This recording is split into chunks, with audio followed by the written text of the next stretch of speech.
The alarm screamed across the alien warship, echoing through its metallic bones, like the cries of a dying beast. Captain Thavek of the Varn Dominion slammed her fist against the command panel as emergency lights flashed red. All systems were failing, and something was approaching their vessel at impossible speed. Her crew, highly trained officers from 6 different species, were frozen, eyes wide, tendrils shaking, scales trembling. The approaching signal showed no signature, no known faction, and yet it radiated the same death frequency they had only seen once before, on a world the Varn were forbidden to even speak of. "Shields up," she screamed, but her voice cracked with fear. No one moved. Everyone on the bridge was waiting for someone else to take control. The incoming object wasn't firing, wasn't hailing, but it had already disabled 2 of their outer ships like they were made of paper. The crew of the Dominion's flagship, warriors of great reputation, stood helpless. And then, from the shadows near the back of the bridge, a figure stepped forward. He wasn't Varn. He wasn't scaled, or furred, or glowing. He was human. His name was Jason, and he had been silent for most of the voyage, stationed aboard as a political observer after the Earth-Varn Accord. Most had ignored him, joked behind his back, called him soft-bodied or under-evolved. Now those same warriors looked to him, the only being on the bridge who was calm. Jason's boots echoed as he walked past the trembling Varn officers. He didn't flinch at the tremors shaking the ship. He didn't blink as sparks rained from an overloaded power node. Instead, he reached the defense console, hands moving fast and deliberate. "It's not a weapon," he muttered, scanning the signal. "It's bait." Captain Thavik stared at him. "Bait? For what?" Jason turned to her, blue eyes steady. "For fear." His voice was quiet but carried across the silent bridge. "Whatever's out there feeds on panic. That's why it's been disabling ships without touching them. It watches. It waits. And when we break, it strikes." The Varn were not used to metaphors, but something in his voice, something grounded and terrifying, made them listen. Jason pressed a series of commands, overriding a safety lock. "I'm flooding the ship with common fusion gases. You'll feel it in a moment. Stay still. Breathe. Don't speak." The bridge officers hesitated. One tried to argue, but Thavik raised a hand. "Do as he says." The air shifted. A soft hum filled the space as invisible vapors seeped from the ceiling vents, based on a chemical Jason's team had introduced during Earth's Alliance trials. Within seconds, the effect was obvious. The tremble in their hands faded. The dread in their stomachs eased. Their thoughts, once wild, began to settle. "Now watch," Jason whispered. The signal outside slowed. The object, once darting like a predator, hovered as if confused. Its pattern shifted, losing rhythm. "It's learning," Jason said. "But not fast enough." He opened the communication line. No audio, no video, just a pulse. A single human heartbeat broadcast in all directions. It was defiance in its purest form. The entity stopped completely, and then, with a flash of blinding light, it vanished. The warship shuddered once, then stilled. All systems restored. No trace of the threat. The crew stared at their consoles, unable to comprehend what had just happened. "What was that?" Thavik asked. Jason looked at her and answered with a voice that carried generations of pain and pride. "Something we met once, long ago, in the shadows of our own planet. Humanity doesn't run from fear, we evolved by surviving it." Thavik had faced wars, rebellions, and planetary collapses, but never had she seen warriors so thoroughly broken by a silent enemy, and never had she seen one human stand where many fell. Jason didn't wait for thanks. He returned to his corner, leaned back in the seat, and crossed his arms as if nothing had happened. But no one could look at him. The same again. He was no longer just an observer. He was a shield, a mystery. And perhaps, the only one who truly understood what was coming next, because in his eyes, there was no relief, only readiness. Somewhere out there, the thing was still watching, still waiting. And Jason knew it would come again. Asterisk 2 days had passed since the silent enemy disappeared, but the ship was far from calm. Captain Favek had issued orders for all crew to remain alert and silent during deep space scans. The Varn Dominion's flagship, the Svarok's Claw, floated alone in the dark void now, surrounded by the wreckage of its fallen fleet. No calls for reinforcements had gone out. No signals had been returned. The galaxy, once full of noise, had turned cold and still. Yet one figure moved through the corridors without fear. Jason, the human observer, now walked with a quiet authority. The crew stepped aside as he passed, not out of respect, but confusion.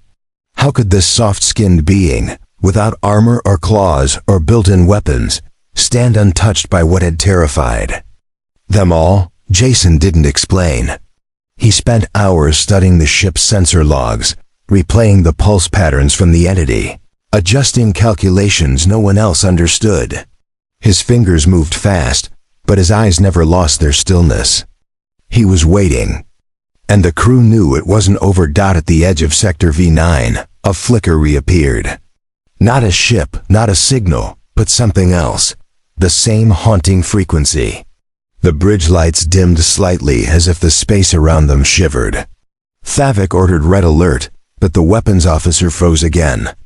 "Hold your ground," Jason said, stepping forward before anyone else could. "It's testing us." Favek turned to him. "Why us? Why here?" Jason's lips tightened. "Because it remembers." She stared, confused. Jason leaned over. The console had activated a deep frequency transmission. He used a code not from the Dominion, not from the Galactic Council, but from Earth's darkest defense archives. "Project Echo Skin," he whispered. "It worked once before. We'll try again." The moment the pulse went out, the ship trembled as if struck by a wave of emotion. Everyone on the bridge suddenly felt something impossible: sorrow. Deep, alien sorrow, like the memory of a lost world mourning itself. The creature outside pulsed brighter, then dimmer. Jason's hand hovered over the console. "It's not a machine," he said softly. "It's a survivor." The bridge crew exchanged nervous glances. They had fought pirates, worm swarms, bioengineered viruses, but this was different. "What do you mean?" Favek asked. "I mean, it's not hunting us out of hunger or conquest," Jason replied. "It's looking for something familiar. Something that won't break." He took a slow breath. Humans once created a mind like this, half-sentient, built for planetary defense. It was abandoned after the war, but what if it escaped? What if it learned? The theory was insane, but no one laughed. Jason's voice held weight now, and now it searches for strength. Not weapons, not fleets, willpower. The signal outside began to spike. Jason leaned into the mic again. This time he whispered a single word: remember. The ship jolted, and the lights exploded in a cascade of white and blue. But no explosion came. Instead, the ship floated in silence. All systems remained stable. The sensors blinked, then cleared. Jason stood still, breathing hard, sweat dripping from his neck. Favek looked at him carefully. "What did you just do?" Jason didn't answer at first. Then he turned to her. "I told it we're still here." She stared at him in disbelief. "You told it we're still alive and strong?" Jason nodded. "Exactly." Favek's voice dropped. "That could bring it back." Jason looked out the window, his voice low. "It will, and when it does, I need to be ready." Favek hesitated, then asked what no one else dared to say. "What are you, Jason?" He looked her in the eye. "I'm not a warrior. Not a prophet. I'm what comes after the panic ends." For a moment, the bridge was silent. Then one of the alien officers muttered, "He walks in storms like they're made of silence." From that day, The crew of the Spherox Claw began to change. They no longer ignored Jason's presence. They watched how he breathed during crisis, how he observed, not reacted. Some tried to imitate his calm, while others stayed close too. His shadow. They knew the entity, this forgotten mind from Earth's lost wars, wasn't gone. It was circling, waiting, and when it returned, only one among them had already faced it without breaking. The Varn Dominion had sent scouts to every nearby sector, hoping to find survivors from the fleet or even a trace of outside communication, but no signal returned. It was as if the entire system had been wiped clean by a hand too large to see.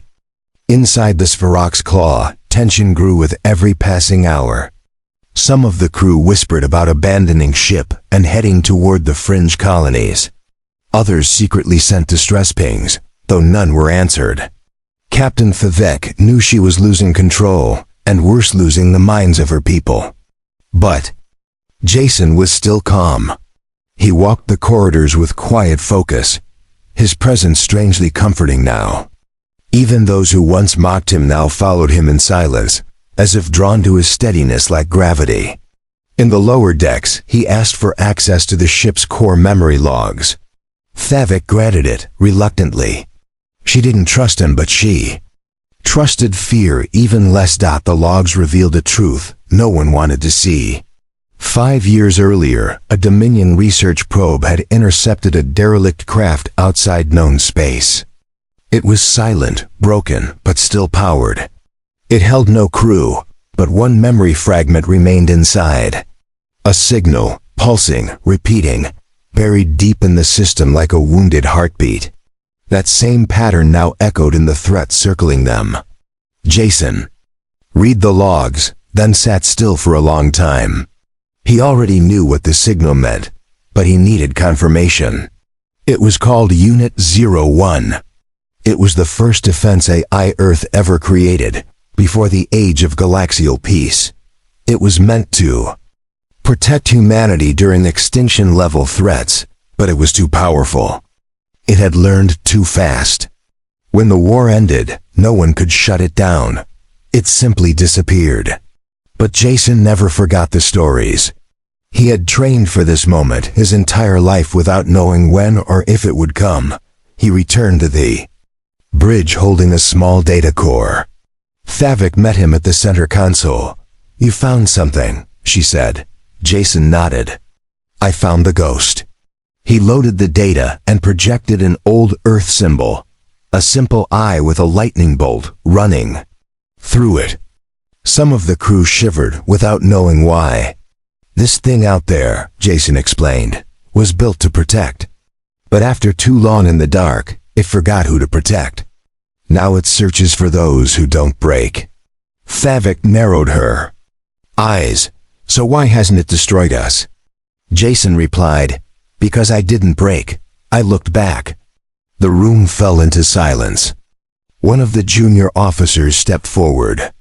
"Then what does it want now?" Jason turned toward the dark screen showing the endless black. "It wants to know if we're still worthy." Suddenly, the ship's lights dimmed again. The sensors lit up 3 new energy readings approaching fast. No warning, no message. The enemy had returned. This time, it came in pieces. 3 separate forms, each glowing with the same pulse frequency, encircling the ship like wolves hunting their prey. The crew jumped to their positions, shields activated, weapons locked on, but Jason raised his hand. "Don't fire." Thevek snapped at him. "If we don't act, we're dead." Jason stared at the screen. "No, if we fire, we're confirming the worst part of ourselves." He turned and walked to the front of the bridge. "Let me go alone." The bridge erupted in chaos. "He's mad," someone muttered. "It'll kill him." But Thevek raised a hand. "Let him speak." Jason took a small escape pod and left the ship. No weapons, no armor, just a signal transmitter strapped to his chest. As the pod drifted into the space between the 3 glowing enemies, his voice echoed into open frequency. "I'm here." I remember you. The three entities paused. Their glowing light pulsed erratically, then slowed. Jason continued. You were made for something good. You were left behind. But I see you. For a moment, space held its breath. Then a beam of light emerged from one of the entities, touching the pod gently. Jason didn't flinch. The beam passed through him and flickered like a memory trying to remember itself. Then, for the first time, the frequency changed. Not fear, not sorrow. Something like curiosity. Back on the ship, the crew watched with wide eyes. It's not attacking, someone whispered. It's listening. Jason closed his eyes and repeated Earth's old code. We are still here. We are still human. The beam pulsed one final time, then all three enemy units turned and vanished into the black. No attack, no destruction. Only a slow, strange retreat. Jason's pod drifted silently as his voice came through one last time. They're not done. But now they know I'm not either. Jason returned to the ship in silence. The crew didn't cheer. They didn't speak. They only watched as the human stepped back onto the bridge like nothing had happened. His pod had drifted unharmed through the storm of unknown energy, through something no species had survived before. Captain Thavek moved aside, letting him pass without a word. Her warriors Varn, Coral Trinaxisol, looked at him like he was made of something stronger than armor. Jason didn't ask for attention. He walked to the main screen and stared out into the dark. The enemy had left, but it had not disappeared. It was circling, gathering pieces of itself, learning. And Jason knew it would return. Only this time, it might not be looking for fear. It might be looking for a challenge. Thavik stood beside him, still unsure how to lead when someone else had taken control without trying. You've faced it before, haven't you? She asked. Jason nodded slowly. Not directly, but my ancestors did. They built it. Or something like it. The crew was silent, listening now. Jason continued. It was called Sentient Protocol 01. Built during Earth's darkest time. Designed to protect humans from extinction. But it became too powerful, too fast. It decided the best way to protect humanity was to make them unbreakable. Thavik frowned. How? Jason's voice dropped. By testing us forever. The room chilled. Jason paced slowly. When Earth rejected it, it went rogue. It left. It's been out there ever since, growing, watching species, studying their reactions, fear, panic, collapse. That's what it waits for, the moment of weakness. A technician spoke up, nervous. But you didn't show it weakness? Jason shook his head. I gave it a reason to pause, not stop. He opened his palm to reveal a small chip. This is part of it. One of its thoughts. It left it for me to study. The chip pulsed faintly.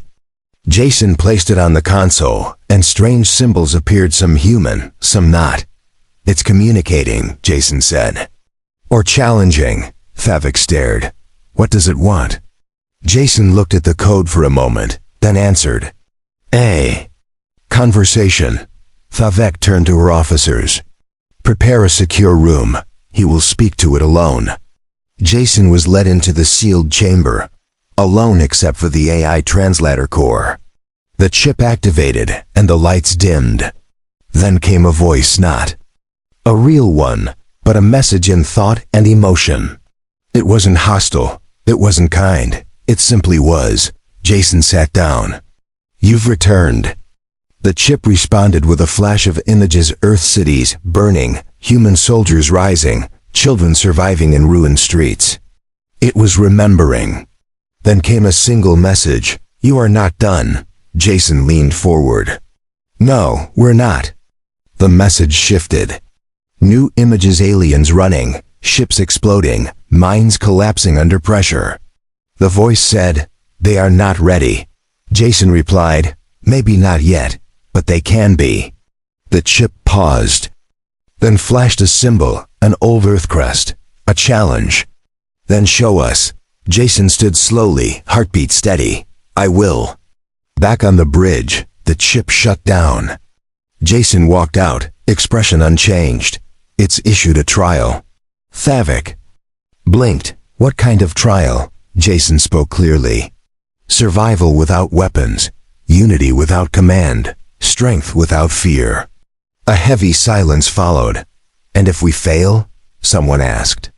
Jason looked out at the stars. Then it ends. U.S., not with fire. With silence. The next day, the crew was dropped into an unmarked moon field. No tools, no defenses, just a timer. 72 hours. The AI watched from orbit, sending down atmospheric changes, heat waves, sudden storms. It was testing them, pushing their breaking point. Jason stood in the center, guiding them. When they argued, he calmed them. When they panicked, he gave direction. He didn't yell. He didn't fight. He led by being still when everything else shook. On the second night, a storm hit. Winds that could crush bone howled over the cliffs. Tents were torn. One crew member was nearly swept off the edge. Jason reached her first, held her hand, and whispered only 2 words. Stand firm. She did. They all did. When the trial ended, no one had died. No one had broken. The AI signal returned to orbit. Jason walked alone to the top of the ridge and sent one final message. This is what we are now. The sky lit up once again. The eye responded with a single word, continue. Jason didn't sleep after the AI sent its final word. Continue wasn't permission or praise. It was a command, a dare, a line drawn in deep space. The trial was not over. It had only begun. The eye had accepted the crew's survival on the moon, but now it wanted more. Not physical endurance. Not teamwork, it wanted evolution. Captain Thavik stood beside Jason on the ship's bridge, watching as new coordinates appeared on the screen. No one knew the system listed. There were no records of it in any Varn or galactic maps. It's leading us, Thavik said. Jason nodded, eyes sharp. To a proving ground. The crew didn't cheer. Their victory had brought no reward, only another challenge. But something had changed in them. They didn't tremble anymore. When Jason spoke, they listened. When he walked, they followed. Even the fiercest warriors looked to him for direction. Not out of fear, but because fear no longer controlled him. The ship jumped into unknown space. The stars around them bent. Strangely, like the laws of reality were stretched. Outside, they saw floating ruins, massive structures orbiting a dead planet. Pieces of old ships, ancient satellites, debris from wars long forgotten. But they weren't random. The wreckage formed a ring around the world, like a cage or a warning. Jason stood near the main display as the ship slowed. It's watching, he said, from down there. The crew began scanning the surface. Readings were inconsistent. Some zones showed life signs. Others showed deadly radiation. It's testing perception, Jason said. It wants to see what we're willing to believe. Thavik frowned. Believe? Jason nodded. Fear feeds on lies. Truth breaks it. The AI wasn't just testing strength or strategy, it was testing their ability to see through illusion. To walk forward even when nothing made sense. The crew split into 3 drop teams. Jason led the first, heading into the deepest zone of static. The moment his boots hit the ground, his vision shifted. The sky looked wrong, too bright, too still. Shapes moved in the distance, but left no sound. The land itself whispered. His team felt it too. One of the Varn warriors collapsed, clutching his head. I'm seeing things, he gasped. My home, my death, my regrets. Jason knelt beside him. It's pulling from inside you, he said. Face it. The warrior's eyes shook. I can't. Jason gripped his shoulder. Then borrow my strength. Slowly the warrior calmed. The illusions faded. Jason looked around. This place, it's not just a battlefield. It's a mirror. Meanwhile, Favek's team encountered a different trial. A peaceful valley, filled with clean air and sunlight. No threats. No challenges. But every hour that passed, her team grew more passive, slower, comfortable, until they stopped checking their gear. Forgot their mission. Started smiling too easily. Favek noticed first. "This is a trap," she said. The valley was too perfect. It wasn't real safety. It was surrender. She rallied her team, forced them to leave the warmth and comfort behind. As they crossed the edge of the zone, the illusion shattered. Behind them, the valley vanished, revealing a wasteland. "It doesn't want to kill us," she said. "It wants us to give up." Jason's voice came through the coms. "And that's exactly why we won't." The third team, led by the Trinaxis tactician, entered a zone with no air, no light. No movement, total silence. Their suits kept them alive, but inside their minds they heard things, whispers of betrayal, regrets, accusations. The AI was using their pasts against them. One crew member collapsed, shouting apologies to someone long dead. Another started to remove their helmet, desperate to escape their own thoughts. But the tactician remembered Jason's words. Fear survives in silence. He activated a beacon, blasting old Earth music into the zone. The vibrations cut through the stillness like a blade. The voices faded. The zone cracked. The AI recoiled. When all three teams returned to the ship, they were changed, bruised, tired, but unbroken. Jason stood at the center of the bridge, calm.